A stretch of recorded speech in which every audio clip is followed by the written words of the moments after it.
Ertaga O'zbekistonda qanday ob-havo bo'ladi? Assalomu alaykum, kanalda yangi bo'lsangiz obuna bo'ling.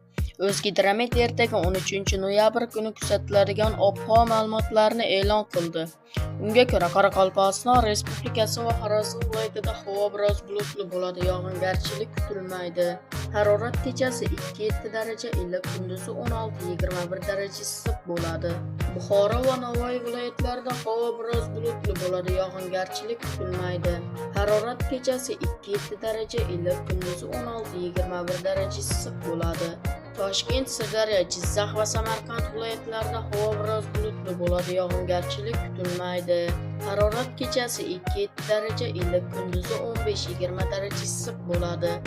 Qashqadaryo va Surxondaryo viloyatlarida havo biroz bulutli bo'ladi, yog'ingarchilik kutilmaydi. Harorat kechasi 3-8 daraja, iliq, kunduzi 17-22 daraja issiq bo'ladi. Andijon, Namangan va Farg'ona viloyatlarida havo biroz bulutli bo'ladi, yog'ingarchilik kutilmaydi. Harorat kechasi 0-5 daraja, iliq, kunduzi 12-17 daraja issiq bo'ladi.